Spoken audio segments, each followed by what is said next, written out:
நிதி ஆதாரங்கள் இல்லாத பிரச்சாரங்களை நடத்தாமலோ அல்லது நன்கொடைகளை கேட்காமலோ 10,000க்கும் மேற்பட்ட குழந்தைகளை கொண்ட அனாதை இல்லங்களை கட்டிய ஒரு மனிதனை கற்பனை செய்து பாருங்கள். சாத்தியமற்ற தேவைகளை எதிர்கொள்ளும் ஒரு மனிதன் ஜெபத்தில் மண்டியிட்டு சாத்தியமற்றது நடப்பதை பார்ப்பார். அந்த மனிதர் விசுவாசத்தின் அப்போஸ்தலன் என்று அழைக்கப்படும் ஜார்ஜ் முல்லர் ஆவார்.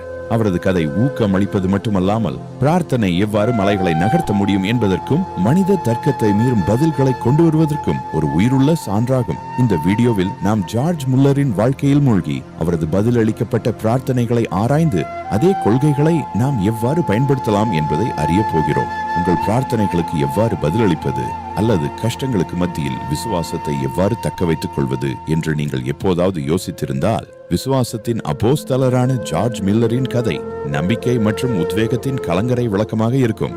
ஜார்ஜ் முல்லர் செய்ததை போல பிரார்த்தனையின் சக்தியை நீங்கள் நம்பினால் எங்கள் நம்பிக்கையை ஒன்றாக வலுப்படுத்த கருத்துக்களில் ஒரு ஆமேன் இடுகையிடவும். 1805 ஆண்டில் ரஷ்யாவில் பிறந்த அவர் கிளர்ச்சி மற்றும் பாவத்தின் வாழ்க்கையிலிருந்து கடவுள் மீதான நம்பிக்கை மற்றும் நம்பிக்கையின் மிகப்பெரிய எடுத்துக்காட்டுகளில் ஒன்றாக ஆனார். முல்லர் பிரிஸ்டலில் மட்டுமே அனாத இல்லங்களை காணவில்லை.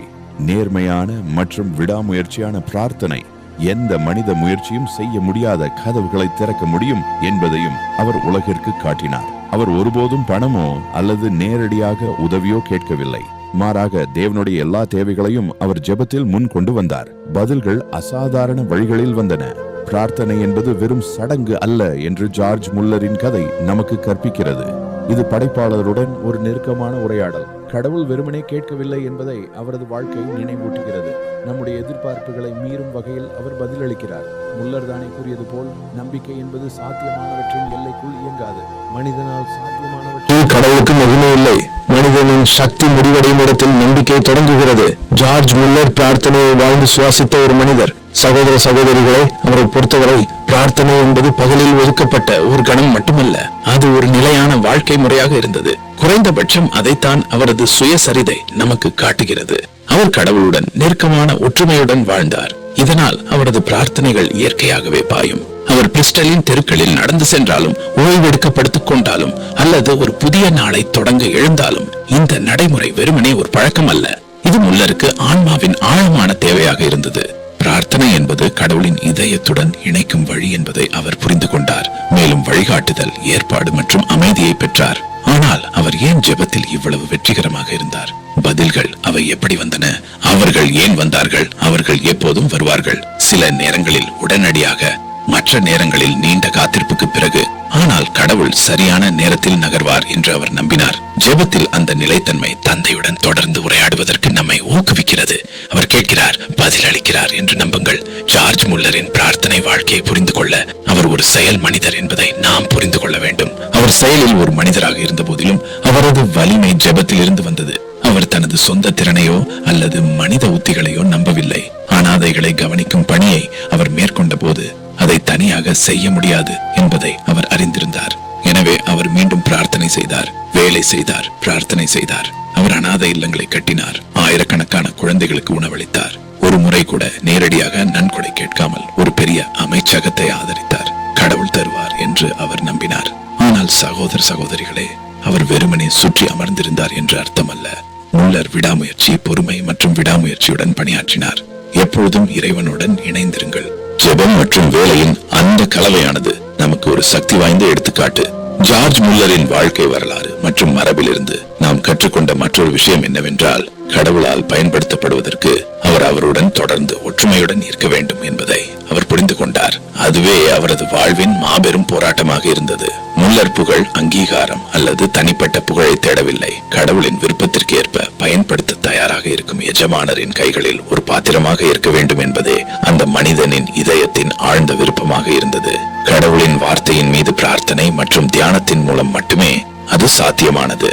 வழிகாட்டுதல், வலிமை மற்றும் ஞானத்தை தேடி அவர் மணிக்கணக்கில் ஜெபத்தில் கழித்தார். கடவுளுடன் அந்த நெருங்கிய தொடர்பு இல்லாமல் அவரது படைப்புகள் வெறுமையாகிவிடும் என்பதை அவர் அறிந்திருந்தார். அங்குதான் முல்லரின் வாழ்க்கையில் பிரார்த்தனை ஏன் மிகவும் முக்கியமானது, ஏன் அவர் மிகவும் வெற்றிகரமாக இருந்தார் என்பதை நாம் புரிந்து கொள்ள தொடங்குகிறோம். அவரது முழங்கால்களில் பிரார்த்தனையில் விடாமுயற்சி என்பது விசுவாசத்தின் இந்த ஹீரோவின் முத்திரையாக இருந்தது. சவால்கள் அல்லது தாமதமான பதில்களை எதிர்கொண்டு அவர் கைவிடவில்லை. இதனால் பலர் விட்டுக் கொடுத்தனர். அனாதை இல்லங்களுக்கான ஏற்பாடுகள் பற்றாக்குறையாக தோன்றிய போது அவர் பீதியடையவில்லை.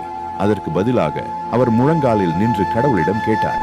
அவர் சரியான நேரத்தில் ஒவ்வொரு தேவையையும் பூர்த்தி செய்வார் என்று நம்பினார். பல முறை கடைசி நிமிடத்தில் பதில்கள் வந்தன. ஆனால் முல்லர் கடவுளின் விசுவாசத்தை ஒருபோதும் சந்தேகிக்கவில்லை.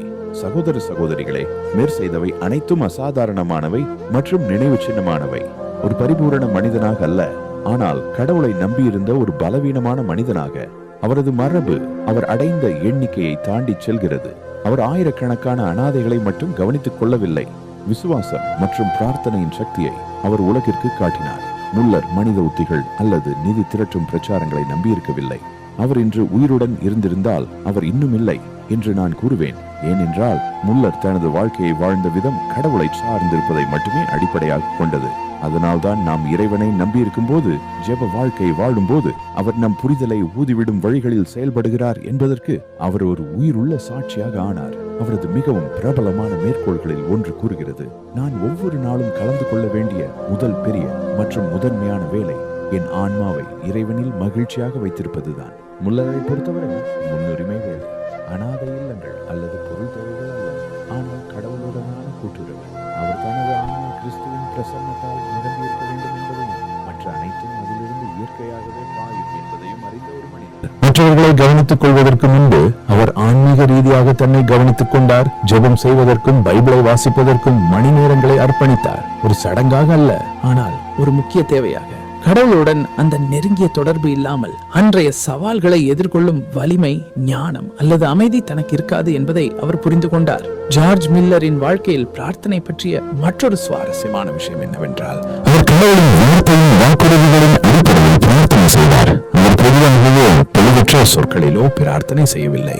மாறாக இறைவன் தான் கொடுத்த வாக்குறுதியை உண்மையாக நிறைவேற்றுவார் என்று நம்பி வேதத்திலிருந்து கடவுளின் வாக்குறுதிகளை அவர் முன் கொண்டு வந்தார். எடுத்துக்காட்டாக, ஏற்பாட்டை பற்றி ஒரு வாக்குறுதி இருந்தால் முல்லர் அதை ஜெபத்தில் குறிப்பிடுவார். அனாதைகளை கவனித்துக் கொள்வது பற்றி ஒரு வாக்குறுதி இருந்தால் அவர் அந்த வாக்குறுதியை விசுவாசத்துடன் கடவுள் முன் கொண்டு வருவார். பைபிளை ஆழமாக அறிந்திருப்பதன் முக்கியத்துவத்தையும் அந்த வார்த்தையை நம் ஜெபங்களுக்கு அடித்தளமாக பயன்படுத்துவதன் முக்கியத்துவத்தையும் இது நமக்கு கற்பிக்கிறது.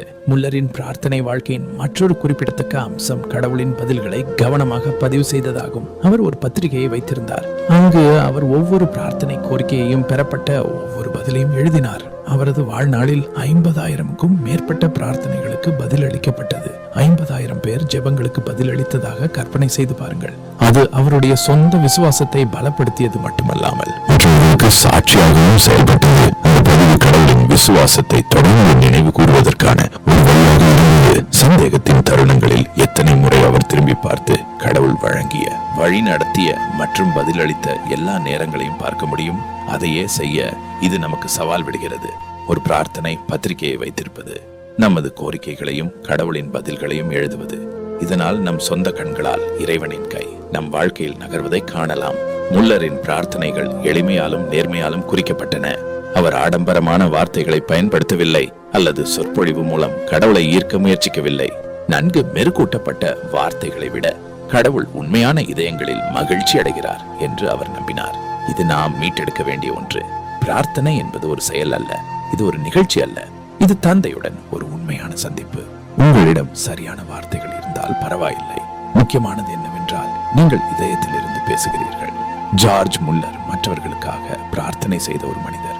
அவர் தனது சொந்த தேவைகளுக்கான பதில்களை தேடுவது மட்டுமல்லாமல் நண்பர்கள், மிஷனரிகள், போதகர்கள் மற்றும் இழந்த ஆன்மாக்களுக்காக தொடர்ந்து மத்தியஸ்தம் செய்தார்.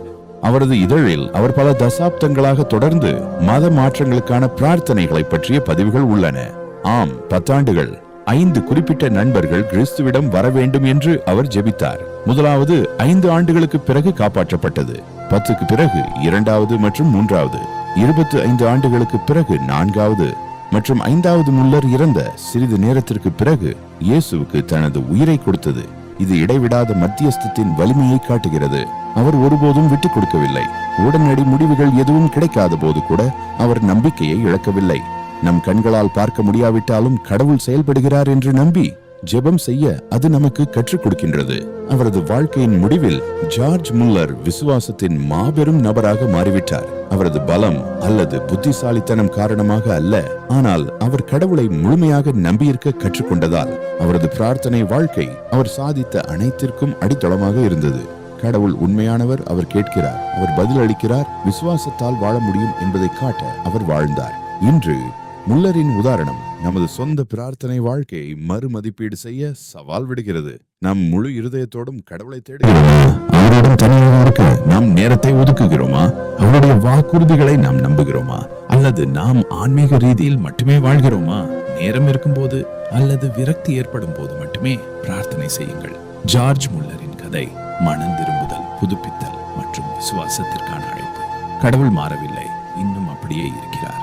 அவர் முல்லருக்கு பதில் அளித்ததை போலவே எங்கள் பிரார்த்தனைகளுக்கும் பதிலளிக்க தயாராக இருக்கிறார். விசுவாசத்துடனும் விடாமுயற்சியுடனும் வார்த்தையின் அடிப்படையில் நேர்மையுடனும் மற்றவர்கள் மீது அன்புடனும் ஜெபித்து அவருடைய முன்மாதிரியை பின்பற்றுவோம். மேலும் நமது வாழ்க்கையும் கடவுளின் விசுவாசத்தின் உயிருள்ள சாட்சியாக மாறட்டும்.